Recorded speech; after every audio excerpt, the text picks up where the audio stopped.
Mr. Chairman.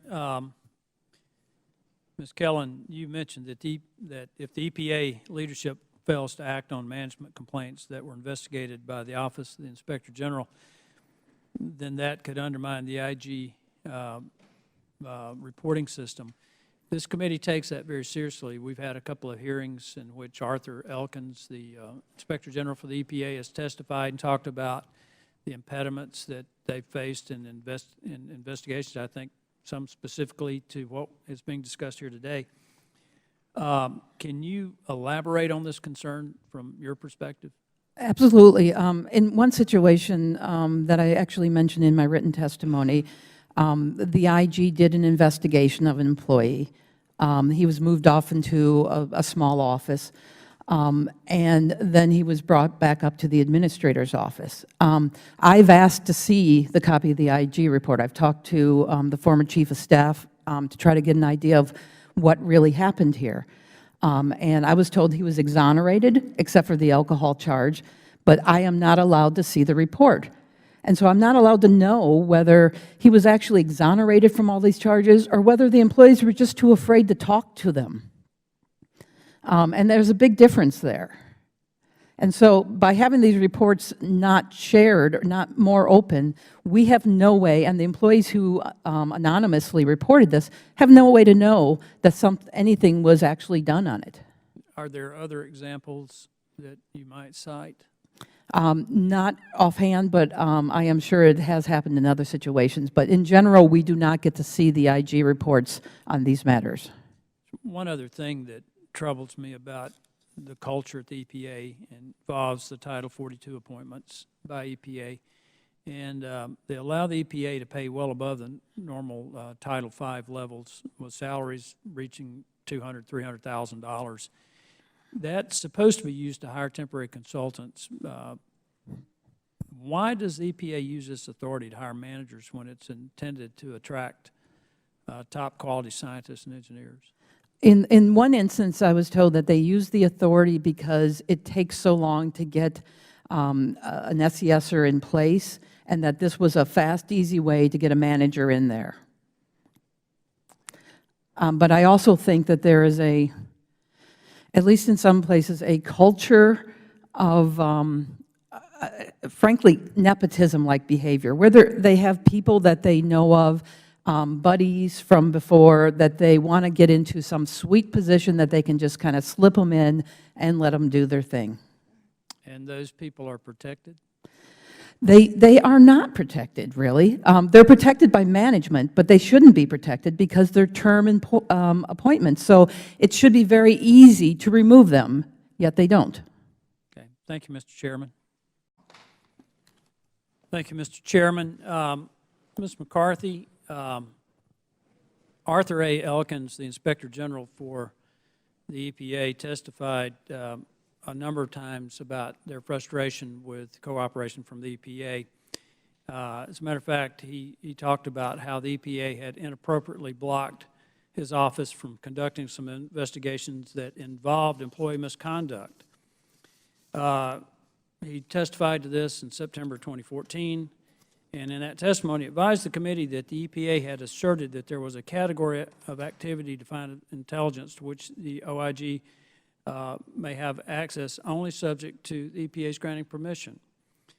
He further stated that in some cases the EPA's obstruction had interfered with and in some cases fouled the investigations.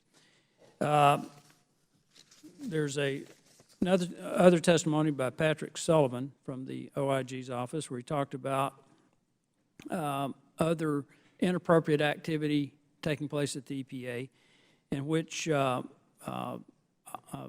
employees, the EPA employees in the Office of Homeland Security, had been interviewing EPA employees and telling them not to tell the OIG, pulling EPA employees' emails and phone records and searching information on employees' computers, among other things.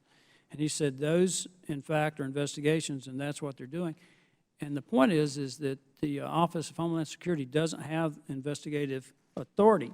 Now, this has gone on now for some time. In April, Mr. Elkins testified again, and pointed out that the EPA had confirmed to the Office of Inspector General that it would share the information that they had been seeking, both with regard to previous matters and on an ongoing basis, and that the agency had not yet shared that information.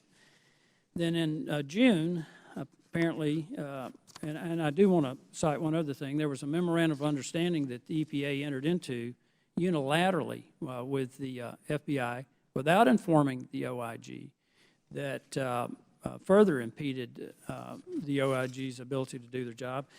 And then earlier in June, you finally agreed to turn over the information, and you also said, informed the OIG's office that you had rescinded the memorandum of understanding. Now, my question to you is, have you turned over all of the information from the investigations from the Office of Homeland Security? My understanding is that we have made tremendous progress. No, ma'am, this is a yes or no answer. I'm trying to answer your question, sir. I do not believe that we were withholding information or that MOU indicated that we would be. However, I've addressed every one of ART's concerns, including rescinding that MOU, having direct contact with the staff, reaching an agreement with the FBI on how to integrate the OIG into all of the efforts that they're concerned about at our Office of Homeland Security, so that Homeland Security can perform their programmatic functions and never, ever be reviewed by the IG or anyone as above the law in terms of allowing the IG access to information they need to do their job. We've made great progress in that venue.